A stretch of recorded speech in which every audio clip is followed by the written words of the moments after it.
What's good, YouTube? It's your man BG Tech Life, and we got the Samsung Galaxy Z Fold 5 on deck. It's been 2 months with this device, and today I want to look at it from a different perspective with my 2-month review. If I only had one device, this would be it, because this device is a little bit of everything rolled up into one, and let me explain.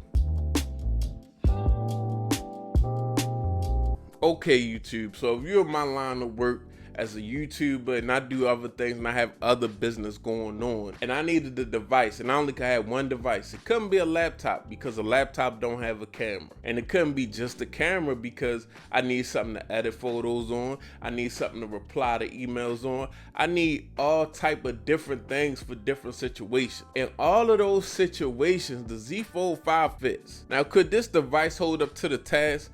I think this device is at the point where it can hold up to everyday use.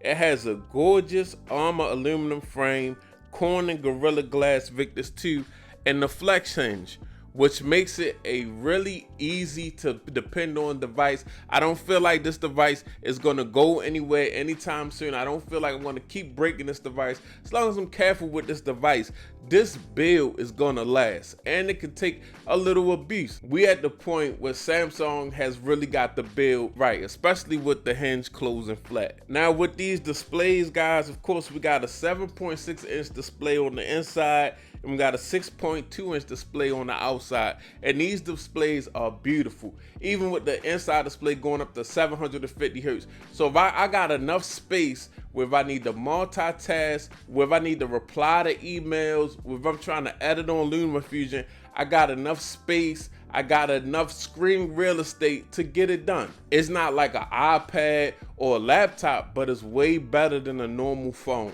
Now the cameras on this device are in question because they're the same sensors from the Z Fold 4.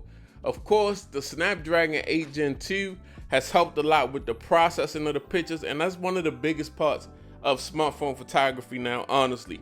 Look at Google. Google's ahead of the race in photography, and all of their photos are really based off of their algorithm where they do their computation. So better processing is always good. My use case for smartphones on camera is mostly video because I create content. So what would you rather have? This Fold 5 or your iPhone 11? iPhone. Why do you love iPhone? It's way better than Android. Pow! And really, I look at it in two categories. I'm a noob, so I look at it either the device can get it done or it doesn't get it done.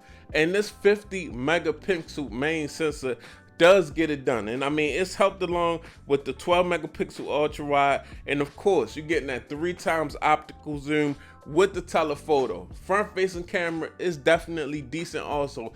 Now, I do feel like they failed when it came to the inside display camera. Samsung should have did better. It looks horrible on the display. I can see that the quality is like almost VGA. The 50 megapixel wide gives me the video I need to create content, and also this device being able to use the cover display as a viewfinder, I can actually frame myself and record content. I wouldn't even want to use the inside front facing camera for a zoom call. Honestly, I don't want Samsung to ever do this again. Next year, do better, Samsung. This inside front facing camera is inexcusable. If the technology is not there, just put a little hole in the display, because I would like to be able to use whatever software I'm using with my display open with a decent front facing camera at least. Now the performance on this device is top tier, guys. The Snapdragon 8 Gen 2 has brought major performance gains to the Samsung devices this year. I edited 4K content on this device. Anything that I want to do, gaming, multitasking, this device does not skip a beat. It doesn't get warm. It's just a great use case. Anything I want to do on this device, anything I do on a laptop primarily, because I'm a noob content creator and I edit 4K video, but it's not super in-depth. I'm not really color grading and things of that nature yet. Everything that I honestly do as far as content creation and video editing can be handled by this device because of the Snapdragon 8 Gen 2.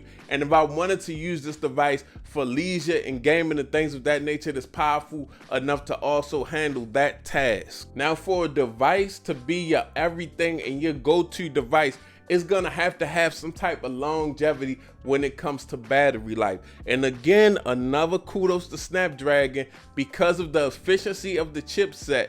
This battery on this device, only 4,400 milliamps, but this is an all-day battery. Seriously, guys, I've done battery tests inside display only, where I've edited content, where I've watched podcasts, you know, in the full screen with the screen open, only on the inside screen, not on the outside screen at all. And this device lasts me all day. So even with this type of device, you're gonna get your best use out of this in a remote location sometimes. This is the device that gives you the power to do a lot of things that you would do in the office in the wilderness. As long as you got some Wi-Fi or you got a signal, you can get a lot accomplished. My relationship with foldables, period, that turn from phones to tablets has been kind of lukewarm. I haven't been kind of feeling the form factor. But since I picked up the Samsung Galaxy Z Fold 5, between the battery life and the performance and what I can do with this device, I'm a believer. I believe from now on, I will carry a Z Fold and keep the Z Fold in the cut with a minimal device, because there's so much that can be done on the Z Fold and it makes me a much more productive person. And if I had to have one device where I had to record content, where I had to edit content, where I had to respond to emails and all type of different tasks, the Z Fold is everything in one, guys. And we just gotta be honest with ourselves. You don't have the performance, you don't have the battery life, you don't have the dialed in system UI on a lot of foldables like you do the Samsung Galaxy Z Fold 5. These are my thoughts. 2 months later, it's your boy BG Tech Life. I'm out. Peace.